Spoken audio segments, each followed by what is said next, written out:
¿Cómo andás, Luis? Sí, estamos acá con Ricardo González, que es mastozoólogo, que es la verdad que una de las primeras veces que escucho ese término, que tiene que ver todo con los mamíferos, ¿no? Y con todo este tipo de bichos como los murciélagos, ¿no? Así es. Igual que el ornitólogo estudia aves, el entomólogo estudia insectos, el mastozoólogo estudia mamíferos. Muy bien, información que voy a guardar en algún lado de este cerebrito. Pero más que nada te escucha Luis para hacer todas las preguntas que ustedes quieren. Claro, vamos aprendiendo alguna cosa, tampoco vamos a decir que sabemos todo, ¿no? No. Te escuchamos, Luis, ahí que con todas las dudas que debe tener en el estudio. Bien, lo que hablábamos hoy era la alimentación de los murciélagos, que era, bueno, Yuya ahí les da agua con azúcar, algo dulce, y también insectos. Y también hablábamos, yo dije que creo que es así, el murciélago no levanta vuelo, el murciélago tiene que lanzarse en un lugar alto. ¿Todo esto que acabo de decir es así? Bueno, para empezar, tenemos que decir que los murciélagos habitan en todo el mundo y son unas 1.400 especies. Entonces, hay tantos modelos como modelos de aviones hay diseñados para planear, diseñados para volar rápido, para volar esquivando objetos. Por lo tanto, tenemos una gran variedad que están viendo en este momento, supongo, en la pantalla. Sí, sí, sí. Y tenemos ahí en el medio los murciélagos de cola libre, por esta punta murciélagos sin cola, del otro lado otros modelos, digamos. Estos son los uruguayos, digamos, por decir de alguna forma. Esos que estamos viendo en ese cajón son los uruguayos. Entonces, dentro de los 1.400 murciélagos que hay en el mundo, algunas especies, el 75% de las especies se alimentan de insectos. Tenemos un grupo importante en las selvas tropicales que se alimentan de frutos. Luego tenemos otro grupo más reducido que se alimentan de polen y néctar, como los picaflores, que ocasionalmente también se comen algún insectito, igual que los picaflores, pero principalmente se alimentan de polen y néctar. Y tenemos unas pocas especies que son sanguívoras, que se alimentan de sangre, que son solamente 3 que viven en el continente americano, que se alimentan de peces, y unas pocas que son carnívoras y se alimentan de lagartijas, pájaros, otros murciélagos, etcétera, etcétera. Okay. Ese es el tema de la alimentación. Y en cuanto a si pueden despegar del piso, algunas especies tienen más facilidad para ello y otras no. Las especies de murciélagos de cola libre les cuesta. Pero sabiendo eso, una vez dejamos uno en el piso y el bicho revoloteó, aleteó y aleteó hasta que salió volando. Entonces los bichos no leen los libros y no se enteran que se supone que no deberían salir volando desde el piso. Pero a veces lo pueden hacer. Se sienten más libres por sí solos, claro. ¿Y con esto del agua, el agua con azúcar, sí o no? Bueno, si la especie que tenía Yuya era un nectarívoro polinívoro, el agua con azúcar no es ideal, pero es un sustituto. Es lo que se pone en las cositas que se cuelgan para que vengan los picaflores, que tienen como unas florcitas. Uno le mete adentro agua azucarada, que no es exactamente néctar de una planta. El néctar es más complejo, digamos. Pero atrae. Pero atrae. Y a un murciélago nectarívoro que uno lo tiene en cautiverio o en una situación fuera de lo normal, es razonable darle agua azucarada. Pero si es un murciélago frugívoro o insectívoro, ya no. Enrique. Escuchamos, chicos. Sí, con respecto a los que se alimentan de sangre, también estábamos hablando acá y nos llamaba la atención y nos preguntábamos si esta especie que se alimenta de sangre, si de alguna forma muerde o si absorbe la sangre como chupándola, si el ser tiene que estar vivo o puede ser alimentarse de algún animal muerto. ¿Cómo es esa especie? Bueno, se trata del vampiro común que vive desde el norte de México hasta la latitud de Uruguay y Argentina. Es una especie de vampiro que se alimenta de mamíferos, porque tenemos otras dos que se alimentan principalmente de aves, ¿no?, en la región tropical americana. Y este vampiro que llega hasta nuestro país se alimenta de animales silvestres. Ustedes imagínense, antes de 20.000 años que llegara, o 25.000, que llegara el ser humano a América naturalmente, y de 500 que llegaron los colonizadores, no había gente a quien morder. Entonces estos animales evolucionaron en un escenario en donde morderían gliptodontes, megaterios, además de venados, carpinchos y todo bicho que andaban en la naturaleza. Por suerte. En la actualidad puede ser que en algunas regiones tropicales muerdan gente, pero ellos básicamente se alimentan de animales. Y en un país ganadero como Uruguay tienen tanta oferta de ganado que necesariamente se alimentan de vacas y caballos y otros animales domésticos. Enrique, una pregunta que te tengo que hacer, que se debe estar haciendo mucha gente. Háblame de ese murciélago gigante, por favor, que hay ahí, que estábamos viendo. De los ojos blancos, Luis, a mí me dio mucho miedo eso. Bueno, Los murciélagos tienen básicamente dos grandes grupos. Uno, el de los pequeños quirópteros que se distribuyen a nivel mundial, y otro, el de los grandes murciélagos, también conocidos como zorros voladores, que es el que vemos en la imagen, que se distribuyen básicamente en la región australiana, en el sudeste asiático y algunos en África. Entonces, estamos viendo un ejemplar de gran tamaño. Lo que vemos blanco en los ojos es el algodón que se utiliza para rellenar Me esto, asusté. que es una piel de estudio, ¿no? Tenemos una piel por un lado y un esqueleto por otro, que son materiales para investigación o para educación. Y bueno, en este caso es un ejemplar muy grande procedente de Filipinas, que se hizo por canje a mediados del siglo XX con el Museo de Chicago en Estados Unidos. O sea, que terminó aquí de esa manera, y es un animal que se alimenta básicamente de frutas. Ah, bueno, eso, perdón Enrique, porque Ese no es de acá de Uruguay. lo que te quería preguntar De era, Filipinas. creo que un poco fomentado por películas y por la ficción, da miedo, pero si en realidad nos cruzamos con uno de esos así tan enorme, no pasaría nada con nosotros, siempre y cuando no lo molestemos, ¿verdad?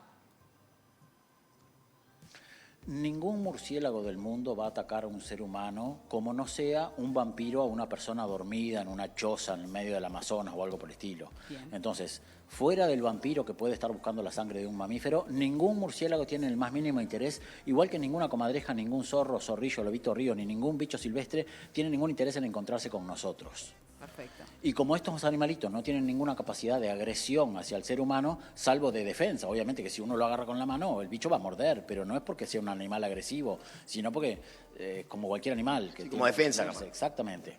Enrique. Así que no hay ningún motivo de preocupación en ningún caso, solo que no hay que tocar a los murciélagos con la mano desnuda para que no ser mordido, ¿no? ¿Cuál es la importancia del murciélago en nuestro ecosistema, en el uruguayo? ¿Qué es lo que, para qué sirve en el ecosistema? Bueno, les voy a dar una imagen bien gráfica. Imagínense que de un golpe mágico desaparecieran todos los murciélagos de nuestro país de un día para el otro.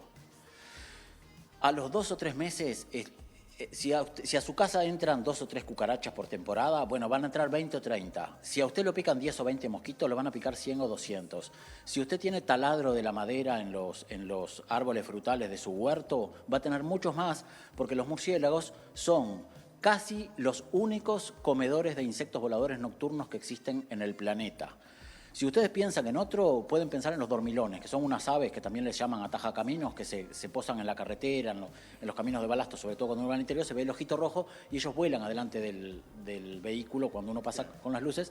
Algunos los conocerán. Bueno, esos son los únicos que ayudan a los murciélagos a controlar polillas, chinches, cucarachas, coleópteros, mosquitos y toda la gama de insectos cuyos adultos vuelan en la noche. Bueno, el único controlador que tiene la naturaleza es el murciélago. Después nosotros tenemos un montón de veneno, pero si ahorramos echar todo ese veneno es mucho mejor. Así que si mantenemos el mecanismo de los murciélagos comiendo a los insectos voladores nocturnos, vamos a tener un control ecológico, sano, gratuito, limpio y eficiente. Me puse la camiseta de los murciélagos, volví. Clarísimo, La clarísimo. naturaleza es sabia. Tengo un mensaje que manda Martín, que es ideal para Enrique. Dice, tengo murciélagos en los cajones de las cortinas en los dormitorios del apartamento. Todas las noches salen, van y vienen, vuelan por horas. Obvio me obliga a cerrar las ventanas o bajar las cortinas. Es complicado porque también han entrado al apto y es complejo sacarlos sin hacerles daño. ¿Qué puedo hacer? ¿Qué aconsejás? Bueno, existe un conflicto entre los murciélagos y los humanos porque a la vez que hemos eliminado muchos árboles autóctonos, muchos lugares con huecos, árboles muertos, etcétera, etcétera, hemos generado un montón de edificaciones, en algunos casos algunas que quedan abandonadas, como complejos industriales, campanarios de iglesias, y también en las viviendas ocupadas existen los cajones de cortinas de enrollar, hay cielos rasos, hay determinadas estructuras que les permiten buscar refugios muy eficientes a los murciélagos y por tanto conviven con los seres humanos. Eso puede llevar a que haya mal olor, a que haya ruiditos de noche o al atardecer y que le moleste a las personas. Lo lógico sería que las empresas controladoras de plagas pudieran controlar a los murciélagos. Pero en el gobierno anterior, el Ministerio de Medio Ambiente al parecer le prohibió a las empresas controladoras de plagas controlar a los murciélagos y les solicitó un protocolo de acción. La Asociación de Empresas Controladoras de Plagas se reunió con nosotros, con el Programa para la Conservación de los Murciélagos del Uruguay, en el museo, y los ayudamos a desarrollar el protocolo que fue presentado al Ministerio, pero aparentemente el Ministerio no ha movido la pelota, por lo cual Cuando la gente llama a las empresas controladoras de plagas, las empresas le dicen que no tienen permiso para actuar. Entonces, supuestamente, como yo entiendo la cosa, hoy nadie puede hacer nada. Ok. No. Mirá, Mismo- no lo hacía. mismo- Legalmente nadie Sí. puede hacer nada. Mismo Después vos- cada uno, sí, bueno, es mismo- complejo, sí. Nadie se encarga de los murciélagos. Además del sol, ¿qué otro enemigo tiene el murciélago? Además del sol y el hombre. Además, Es verdad, eso es el mito lo del sol, de que con el murciélago sí, con el sol no, se va. Luz. los murciélagos son nocturnos, salvo algunas especies de aquellos grandes murciélagos de la zona australiana, que son parcialmente diurnos, los murciélagos son nocturnos. Pero si ustedes piensan, casi todos los mamíferos son nocturnos, salvo los monos y los ciervos y algunos bóvidos. El resto de los mamíferos, por ejemplo, piensen en los félidos, en los ratones, en los murciélagos y en otra cantidad de grupos. Los mamíferos son nocturnos. ¿Y qué otro enemigo tienen? Preguntaba Luis. Y no tienen casi enemigos en su vida adulta, porque un murciélago que se esconde en una rendija y vuela, no hay quien lo agarre.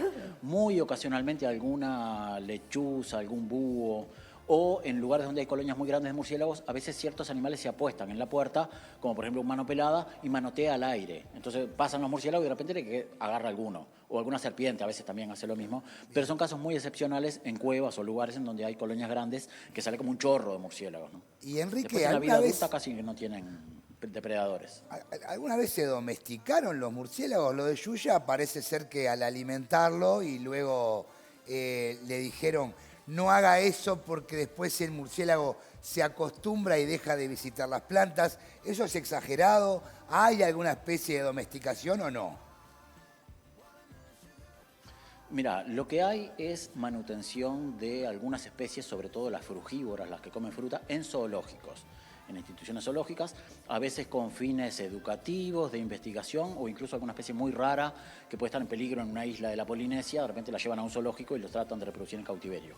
Que no es lo mismo que tener murciélagos de mascota. Bien. Ninguna especie silvestre, absolutamente ninguna, está hecha para ser mascota, porque no solamente porque tienen derecho a vivir en vida libre, sino porque existe una serie de enfermedades, problemas, cuestiones de cómo mantenerlo con la dieta adecuada, que si uno quiere jugar con los animales puede tratar de hacerlo, pero yo creo que no tiene sentido mantener animales que son silvestres y que tienen una dieta muy específica, mantenerlo en cautiverio por Bien. el hecho Enrique, de disfrutar. Me parece que no. Bien. Enrique, no, quiero comentarte algo y quiero que, si vos podés,